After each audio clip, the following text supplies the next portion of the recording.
जय। चलिए दोनों हाथ जोड़िए शिवलू। ओम नमः सिद्धिभ्यः।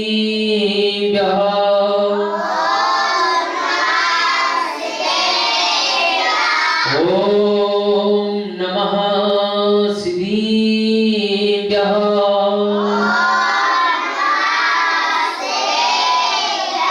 ओम नमः सिद्धिभ्यः।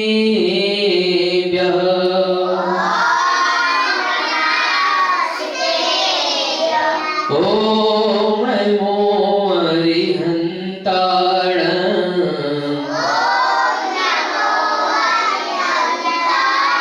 ओम नमो सिद्धाय।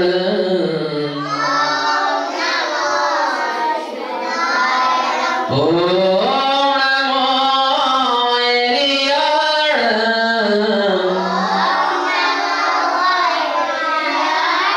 ओम नमो अज्ञायाय।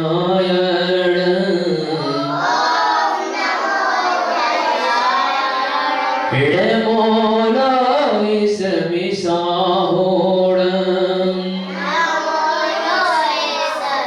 बड़ी दिव्य दिव्य जैसी आदित्य भगवान की बड़ी सी 24 तीर्थंकर भगवान की आचार्य गुरु विद्या सागर जी महाराज की मुनि श्री ईश्वर परम सागर जी महाराज की जो हमारा ग्रंथ चल रहा था चंद्रगुप्त मौर्य का। चंद्रगुप्त मौर्य ने किस प्रकार से किया है, चलिए आगे बढ़ते हैं। जहां तक हमने कल पढ़ा था उसके आगे आज पढ़ते हैं ना।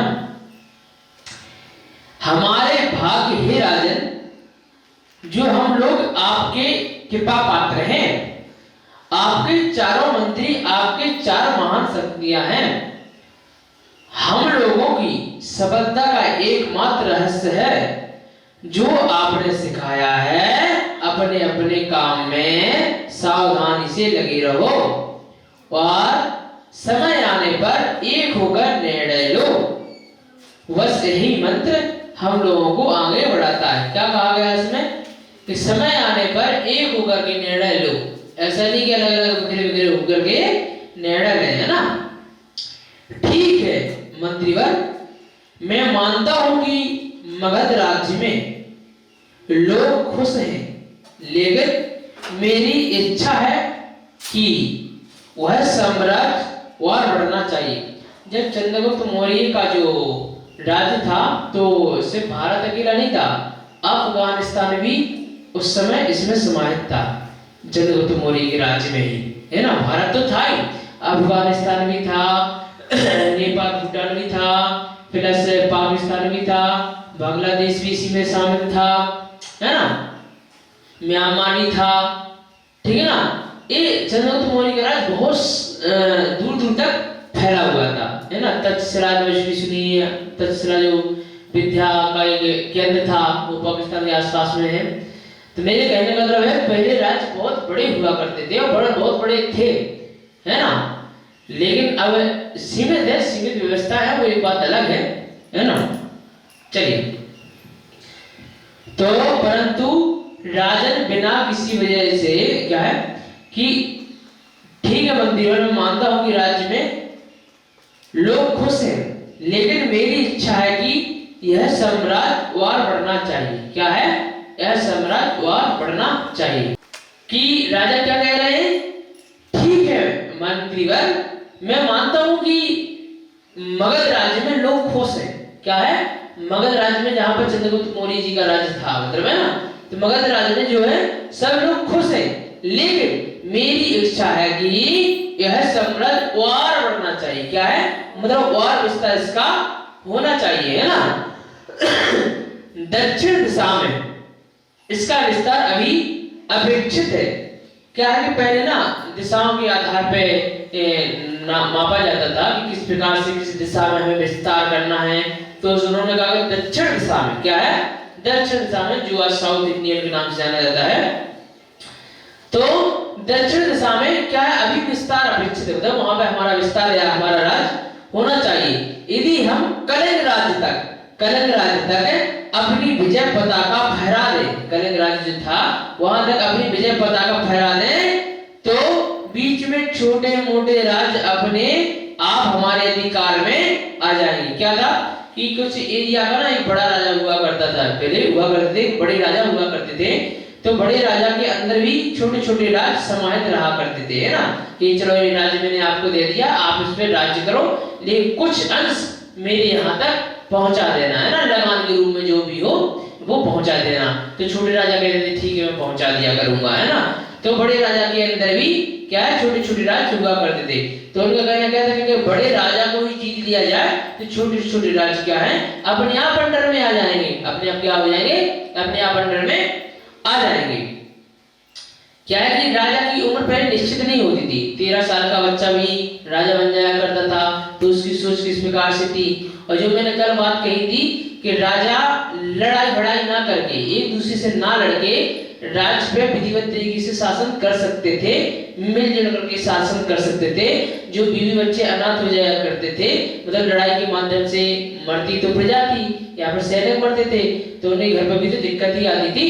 तो वो मैं सोच इसलिए कह रहा था कि मेरी भी उम्र लगभग 20-25 जितनी भी साल है, तो राजा बनने लायक उम्र मेरी हो चुकी है ना। तो उतनी इंसान है, वो भी इंसान थे, एक हम भी इंसान है, तो सोचने समझने की जो क्षमता है तो इंसानों में जितनी होती है उतनी है, कहने का मतलब निर्णय लेने की क्षमता है। लेकिन मैं तारीफ नहीं कर रहा हूँ किसी की, मेरे कहने का जो मतलब है वो ये था कि अहिंसात्मक तरीके से चीजों को अपनाया जा सकता था। और अहिंसात्मक तरीके से जब चीजों को अपनाते हैं तो उसमें सिर्फ खुशियां ही खुशियां रहती हैं, दुख कभी नहीं रहते, चिंताएं कभी नहीं रहती। जहां पर अहिंसा रहेगी वहां पर दुख प्लस चिंताएं नहीं रहेगी, कभी नहीं रहेगी। लेकिन जहां पर हिंसात्मक चीजें रहेंगी वहां पर दुख प्लस चिंताएं हमेशा रहेंगी।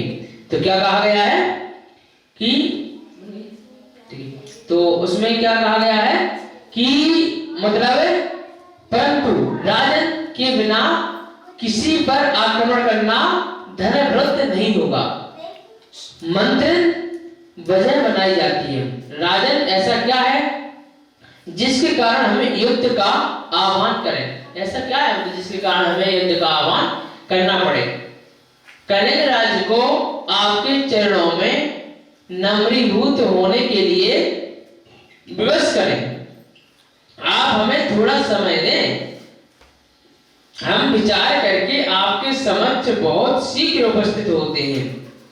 हमें आप सभी का विचार बहुत शीघ्र सुनना है। अगले ही दिन महाराज नंद का शासन जयवंत हो। क्या है, नंद का शासन जयवंत हो।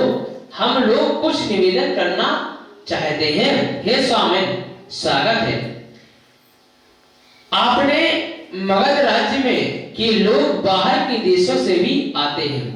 यहाँ महावीर और बुद्ध का प्रभाव सबसे ज्यादा जन्म मानस पर देखा जा रहा है।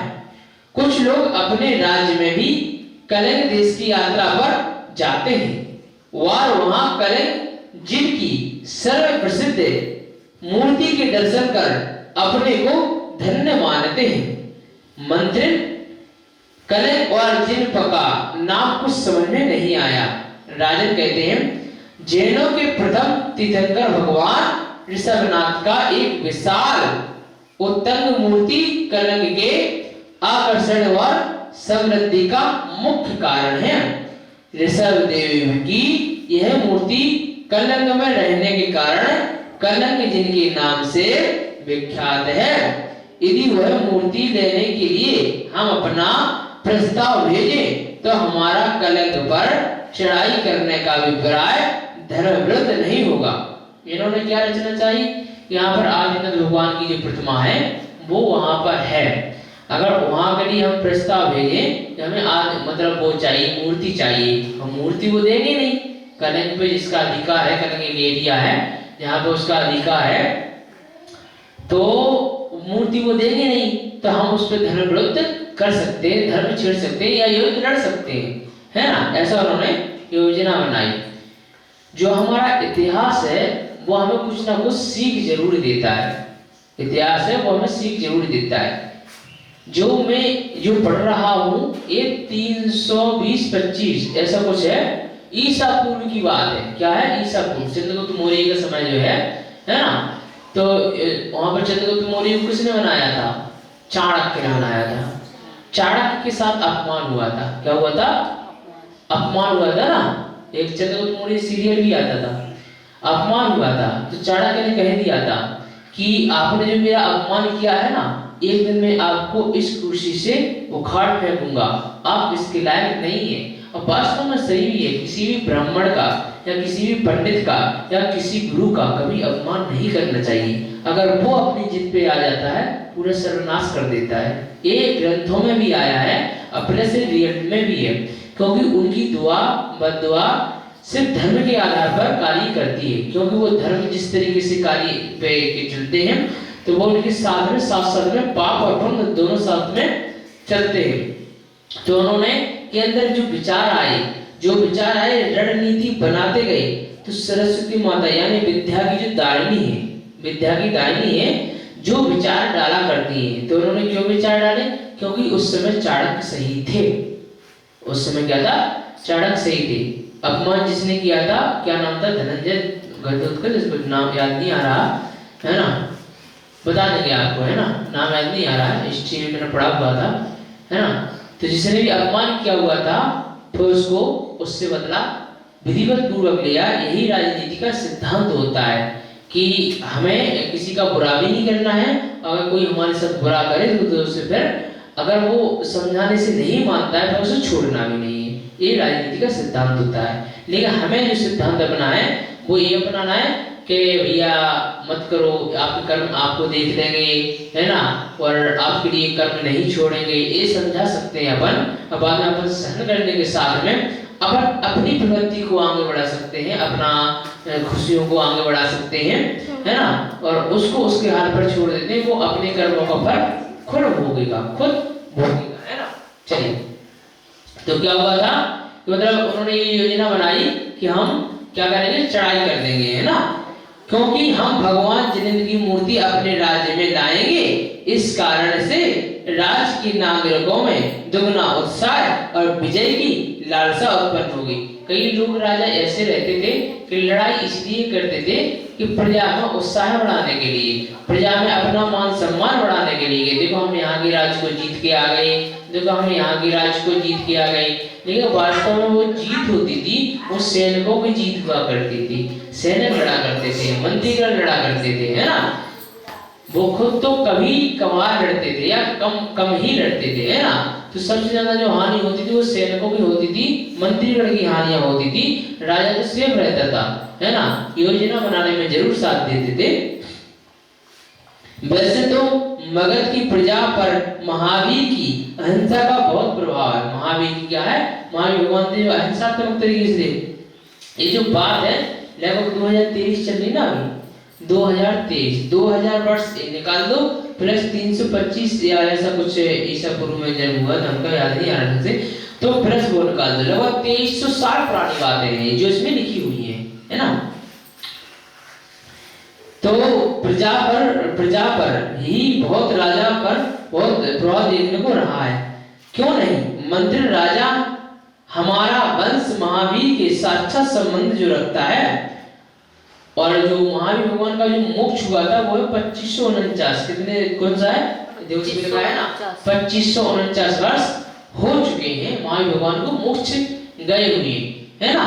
और जो कहानी है 2325 के आसपास की, मतलब उससे 200 साल पहले ही महावीर भगवान मोक्ष गए हुए थे, है ना। और जो पंचम काल जो चल रहा है वो 21,000 वर्ष का, कितने का है? 21,000 वर्ष का है, जो 2549 वर्ष निकल चुके हैं ना। अब क्या होगा? 21,000 वर्ष में से इतने घटा दो, उतने साल बाकी हैं, फिर प्रलय आएगा, महाप्रलय आएगा, सारी सृष्टि नष्ट हो जाएगी, है ना। इस तरीके से चीजें चलेगी। वो प्रकृति है, वो उसमें हम और आप कुछ नहीं कर सकते। हम और आप सिर्फ अपने कल्याण करने के उद्देश्य से कार्य कर सकते हैं, ना। क्यों नहीं? मंदिर हमारा वंश महावीर में साक्षात संबंध जो रखता है, हमारी रगों में भी उसी राज सेनक का खून है जो मगधाधिपति राजा बिंबिसार का नाम सुना है? बिंदुसार अलग है, बिंबिसार अलग है। बिंदुसार के लिए बिंदुसार नाम क्यों पड़ा था? नहीं पता तो है लेकिन मैं बताता हूँ। बिंदु के सार का जो नाम पड़ा था वो पड़ा था उसके माथे पे बिंदी थी काले कलर की। और बिंदी क्यों थी? जब वो गर्भ में था तो जो उनकी माँ को ना थोड़ा थोड़ा सांप का जहर पिलाया जाता था। इसलिए पिलाया जाता था कि मतलब इसका बच्चा स्ट्रॉन्ग होगा और इस माध्यम में पिलाया जाता था कि सांप का जहर पिलाने से मतलब वो सहन भी कर जाए और बच्चा जो होगा स्ट्रॉन्ग होगा, सांप का कोई असर नहीं होगा। क्या नहीं होगा? असर नहीं होगा। तो धीरे धीरे जहर वो है माथे पर जम गया था, है ना, जम गया था। मैंने हिस्ट्री में पढ़ा हुआ, जब मैं दिल्ली में कोचिंग करता था ना केडीसी में, तब मैंने पढ़ा हुआ है हिस्ट्री है। तो बिंबिसार अलग है, बिंदुसार अलग है। बिंदुसार का नाम मतलब बिंदुसार क्यों पड़ा था उसकी कहानी है ना।